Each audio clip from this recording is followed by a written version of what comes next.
November was NetGalley November and Nonfiction November. So I had a very clear TBR of 4 from each category. I managed to read 6 books altogether.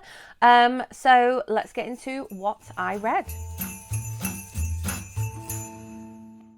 Welcome back, or if you are new here, welcome. My name is Katrina and I make bookish content here on this channel every week and then movie reviews here at the weekend. There are some releases I am very excited for coming out very soon, so make sure that you are subscribed so you don't miss out on those movie review videos. But yes, Nonfiction November, NetGalley November makes a TBR very easy to put together, and also I get really excited for kind of going on a bit of a Audible credit splurge that I save up for buying some non-fiction books that I haven't managed to get from the library. But one of my library holds did actually come in. So let's get into what I read. In terms of NetGalley reads, I listened to A Holly Jolly Ever After by Julie Murphy and Sierra Simone because I didn't manage to read this one by the time the release date was up. So I bought it on Audible and listened to it. I absolutely loved this one. This is a general theme for this month's wrap up. I absolutely loved this book.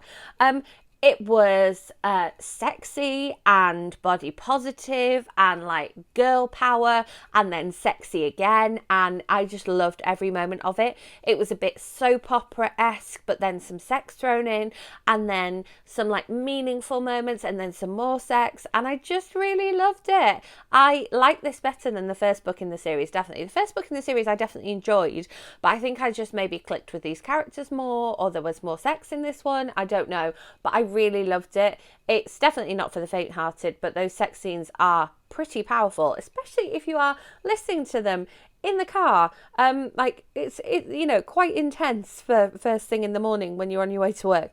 But yes, really enjoyed it. Really recommended.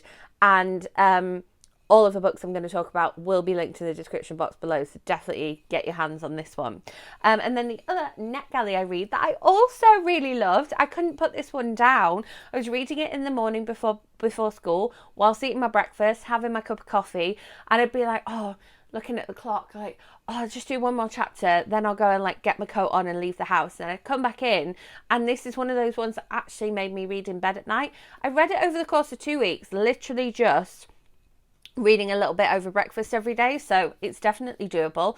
This one doesn't come out until February next year, but it is from the absolute queen that is Millie Johnson. This is The Happily Ever After. What if you could write your own perfect storyline? So this one is sort of your classic Millie Johnson, woman scorned, getting her own back on her partner type of thing, wanting to get her own back on her horrible male boss type of thing, all rolled into one. And then there's this like revelation turning point in the story, and the book is divided into 3 parts. Like literally Millie has taken her 3-act structure literal, and we've got part 1, part 2, part 3. And when we go from that bit from part 1 to part 2, you think everything is going in one direction, and then you're like, whoa, hold on a minute, tire screech, literally record scratch, whatever, like hang on, and it just turns into something else, but it's also awesome as well, and I just really loved it. It was really good. Really recommend. It's a nice balance of like real life, not everything is what you see kind of thing, and like things are a little bit difficult being an adult in today's society, but also, but what if you did take matters into your own hands and made that change and, found your people? And I just thought it was really good. So as I say, it will be linked to the description box, 15th of February, highly recommended pre-order. And Millie's books are also normally narrated really well as well. So if audiobooks are more your thing and that's how you've come to my channel, I'm sure that the audiobook for this one will be really good. Speaking of audiobooks, we have some non-fiction audiobooks to talk about in just a second, but let's talk about a non-fiction physical book that I read over 4 mornings before school. I read a little bit on the Sunday whilst I was getting everything ready, and then the next 4 mornings I read this before school. This is The Twat Files by Dawn French. So it's a life of mistakes, no regrets. She basically talks about times where she feels that she was a twat and how we should embrace our twattiness and just go with it, but also admit to our twattiness as well. When I was younger, I wanted to be an interesting, sophisticated, semi-heroic, multi-layered person, but the kind of perfect is impossible. Being an actual twat is much more the real me. Sorry to boast, but I am a champion twat. In the Twat Files, I will tell you about all the times I've been a total and utter twat, the moments when I've misunderstood stuff and messed up in my life. These have been key because mistakes tell us about ourselves, mistakes tell us about others, mistakes are hilarious, mistakes expose our flaws, mistakes show us ourselves honestly, mistakes are gloriously human. Let's celebrate and revel in the most delightful of traits together. And this was just lovely. I learned a bit about her. I was reminded as to just how funny and amazing she is, and also just embrace your twatness and just admit to it and apologize for it, and then move on. Don't dwell on it. So I read this as a physical book in the mornings before breakfast, but switching back to audiobooks now, 3 more audiobooks to tell you about, all non-fiction reads. I do have the physical copy of this one because it is a gorgeous edition. So this is Rambling Man, My Life on the Road by Billy Connolly. I listened to a huge chunk of this one while I was kind of cleaning the house, getting ready to put up the Christmas decorations. This is a signed on the edge book, and it's also a Spreads book as well. And then gorgeous end pages and wonderful naked cover too. This is the Waterstones exclusive edition, so if you're still doing your Christmas shopping. And yeah, it's Billy Connolly narrating it, talking about his time on the road, talking about, why you need to wear a helmet on a motorcycle or a trike, and why you should have your kind of base layer and your leathers on because you're going to come off it eventually. But also talking about the stigma around being a hobo and the kind of stigma around staying still in one place for too long.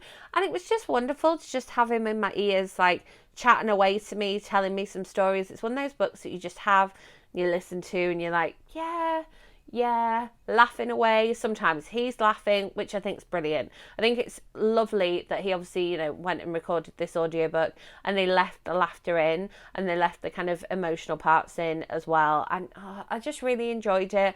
And as I say, gift-wise, these 2 books that I've just talked about would be amazing for people who enjoy reading some non-fiction.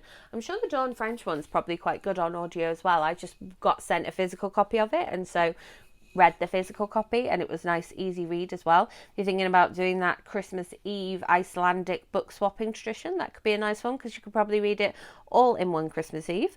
And then my library hold on this one came up early, so I did not have to use an Audible credit on it. This one is Worthy by Jada Pinkett Smith. Not gonna lie, this one and the next one I'm going to talk about, I basically read because everybody was talking about it and I wanted to see what was going on, what the gossip was about. So this one again is kind of open and honest and less sort of chatty and chronological order as the other 2, or the other one that I'm about to talk about as well, just kind of taking us through her life and the moments when she had to remind herself that she was worthy or where she didn't feel worthy. She linked to this theme of worthy fairly often. Yes, she does talk about Will Smith. Yes, she does talk about Tupac. Yes, she does talk about her, now very famous children. But she does kind of keep it honest and keep it real, with herself, and you can tell that she's quite proud of the person that she's made herself to be. And she has come from a turbulent background, and so you kind of why not toot your own horn? Why not? It wasn't the best non-fiction read that I've read this year, but I definitely did enjoy it. And then the other one that everybody's talking about, if you've seen my TBR, you know what's coming next. We have The Woman in Me by Britney Spears. This one felt a little bit more self-indulgent than the other sort of memoir type non-fiction books that I read this month. Definitely kind of I was doing this and it was really hard, and I was doing this and other people had it much easier.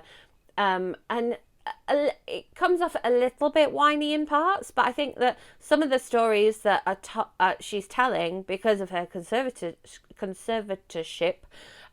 this is the first chance that she's getting to tell them, and kind of seeing the background behind some of her most famous performances or infamous performances, and seeing kind of the way she approached having children and the way she approached her relationships.